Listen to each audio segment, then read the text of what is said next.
All right, so let's get into it. This whole JPMorgan Chase thing, their return to office mandate, we've got a collection of articles here, and it's pretty interesting stuff, I think. Yeah, it's definitely not your typical back to the cubicle story. Yeah. A lot more to unpack here. Yeah, for sure. It's got kind of everything, secret employee chats, worries about tracking, and even a little bit of a showdown with Jamie Dimon himself. It's fascinating how this is all playing out, especially with this larger conversation we're having about the future of work. And JPMorgan, a company that's been, a leader in a lot of ways, seems to be meeting some resistance with bringing their workforce back to the office full time. Yeah, it seems like employees aren't exactly thrilled with the idea of 5 days a week back in the office. And, there's this whole secret chat group that's popped up where they've been sharing information and, let's just say, expressing their feelings about the whole thing, over 100 messages a day in this thing. Wow. Yeah, that's a pretty clear sign that something's not really clicking.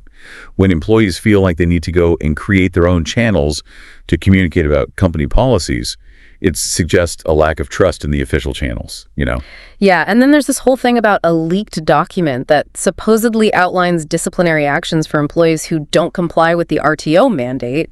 Yeah. Nobody's confirmed if it's the real deal or not, but the fact that it's circulating is causing a lot of anxiety, and I think that speaks volumes. Definitely. Even if the document isn't actually legitimate, it reflects a very real fear among employees.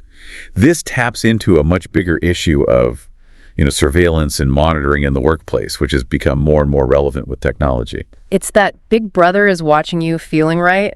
There are these reports of JPMorgan using location tracking and even like a heat map system that shows individual employee productivity on an hourly basis. Can you imagine having your every move tracked like that? I mean, to be fair, JPMorgan has denied using a firm-wide heat map that tracks individual productivity like that, but they have said they use tools to monitor attendance and see who's in the office. So maybe they're not tracking every keystroke, but they're definitely keeping tabs on, whether you're physically at your desk or not. Right. And of course, then we have to talk about Jamie Dimon, the CEO, and his response to an employee who questioned the RTO mandate. Essentially, he told the employee, if you don't like it, you can leave. It was pretty blunt, his response, Maybe reflects a more traditional management style that's becoming a bit out of touch with what today's workforce expects. Employees are really looking for autonomy and flexibility, and my way or the highway approach like that might not work so well anymore. Especially when you look at the job market right now, particularly in tech. JPMorgan's competing for top tech talent against all these companies that are offering remote and hybrid work models. It's kind of a tough sell to say, come work for us, but you have to be in the office 5 days a week, no exceptions. Totally. JPMorgan has invested so much in technology. They have this huge IT budget, tens of thousands of tech workers. But if they aren't willing to adapt their work policies to what the market demands, they could lose their edge. And we're already seeing signs of that happening. We've got quotes in these articles from recruiters and even JPMorgan employees themselves who are worried about the bank's ability to attract and retain top tech talent. One executive director in charge of data scientists even said that getting rid of hybrid work would just shrink their talent pool even more. Yeah, that's a big red flag for JPMorgan. So it's not just employees complaining. This could have real consequences for their ability to innovate and stay ahead in tech. And to make matters worse, the RTO rollout itself seems to have been a mess. We're hearing stories about a lack of desks, parking issues, confusion about who the policy applies to. It just feels very disorganized. Yeah, a rollout like that can really hurt employee trust and morale. It just reinforces the idea that the decision was made without thinking about, the practical realities. Yeah, it makes you think they just said, everybody back in the office, we'll figure out the details later. And this brings us to a pretty big development, the possibility of unionization at JPMorgan. Things are getting interesting now. This RTO mandate seems to have sparked a lot of employees to start thinking about forming a union. Yeah. Individual frustrations are becoming this collective action. And we're seeing a petition going around with thousands of signatures against the policy, and the Communications Workers of America, they're a union with experience organizing bank workers, and they're getting involved. This could be huge for JPMorgan. Absolutely. A union being formed would completely change the power dynamics within the bank. It could have legal and financial ramifications for JPMorgan. It really shows how much this issue means to employees. So we've got a secret employee chat group, a leaked document worries about tracking a CEO who's sticking to his guns, and now the possibility of a union. It's safe to say things are heating up over at JPMorgan Chase. What I find so interesting is that this isn't just about one company and their policies. It's like a miniature version of this massive debate about the future of work. How do companies balance needing collaboration and innovation with employees wanting flexibility and autonomy? It's a question that's going to get more and more important as technology changes how we work, and we're going to keep digging into this question and explore the potential fallout of JPMorgan's RTO mandate when we come back. And you know what makes this even trickier is the job market right now, especially for tech. It's a candidates market out there. Companies are doing everything they can to, get good people and keep them. Yeah, exactly. It's like JPMorgan's trying to go against the current here. You've got companies like Spotify offering remote work and basically saying, come work with us from anywhere. And it's not just about getting new people either. Yeah. JPMorgan could see pushback from their own employees. You remember Nicholas Welch, the analyst, kind of called out Diamond publicly about the RTO thing. Oh, yeah. He's become kind of a symbol of, employee dissent. He even said he's been getting job offers from other companies. Wow, that says a lot. It seems like people are willing to leave these big-name jobs if it means having more control over their work-life balance. For sure. It shows how priorities are changing for a lot of people.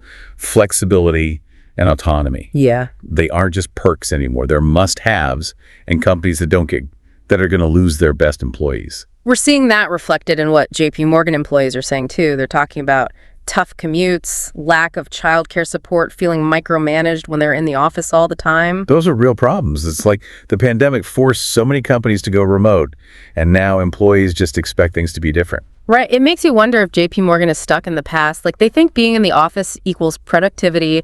They spend all this money on these huge office buildings, and now they're like, we need to fill them up, even if it means making their employees unhappy. It's kind of ironic, isn't it? A company that wants to be seen as cutting edge in technology might be falling behind when it comes to adapting to how work is changing.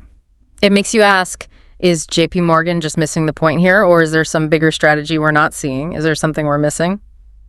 Maybe they think certain parts of their business work best when everyone's in the office, like, financial transactions or mentorship, or maybe they're worried about security risks with remote work. But couldn't they find a middle ground? Allow some flexibility, but still have people come in for, specific projects or team meetings. That hybrid model seems to work for a lot of companies. You're right. That hybrid approach is becoming pretty popular. It's about finding that balance, and keeping a strong company culture and encouraging innovation, but also respecting what your employees want and need. It seems like JPMorgan might be missing a chance to have the best of both worlds. And what could happen if they keep doing things this way?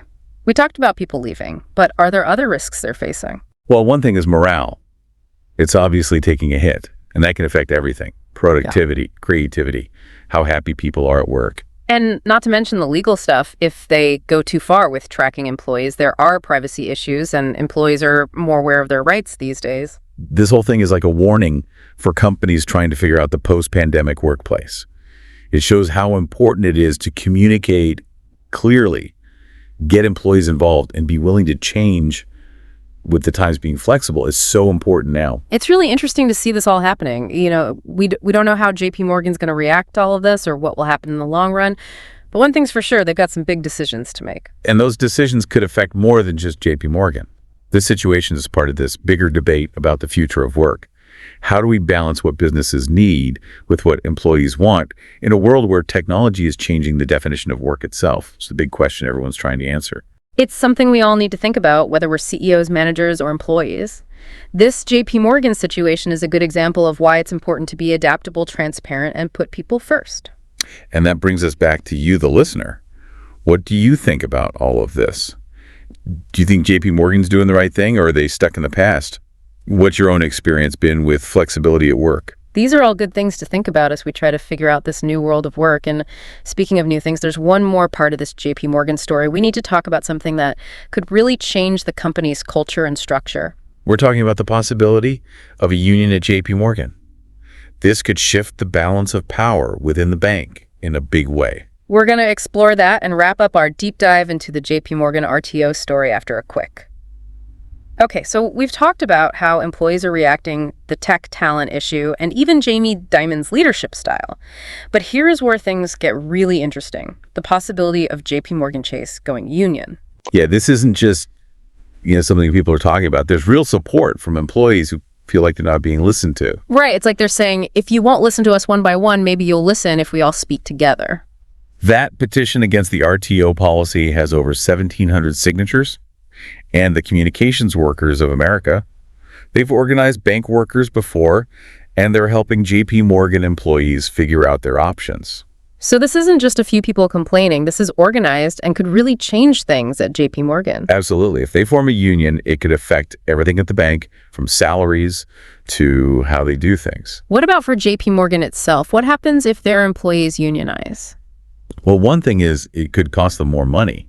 Unions usually negotiate for things like better pay, better benefits, and better working conditions. That makes sense, and I bet it would also make things more complicated for management. Dealing with a union is different than dealing with individual employees. Exactly. Unions can add a layer of bureaucracy and maybe slow things down. So it sounds like there are downsides for both sides, but is there anything good that could come out of this? Could a union make things more fair and balanced at JPMorgan? It's possible.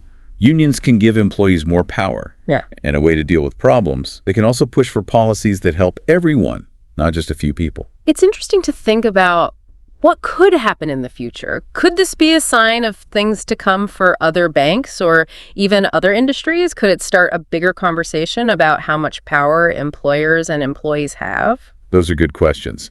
This whole thing with JPMorgan shows how the relationship between bosses and workers is changing. The pandemic sped up things that were already happening, like remote work and people wanting more flexibility. It seems like companies have to adapt or are going to be in trouble. They can't just ignore what their employees want anymore. And that brings us back to you, the listener. We've covered a lot about JPMorgan and their RTO, from the secret chats to this possibility of a union. But what does it mean for you? What can you learn from this and use in your own work life? Are you seeing the same things happening in your industry? How important is it to you to have flexibility at work? These are all things to think about as we figure out this new world of work, and that's what we do here on the Deep Dive. We explore these complicated topics and help you make sense of them. Thanks for joining us on this deep dive into the JPMorgan Chase RTO story. We hope you learned something and maybe even enjoyed it a little. And as always, keep the conversation going. Share your thoughts, your experiences, and your questions, because together we can understand what's happening with work and make it better for everyone.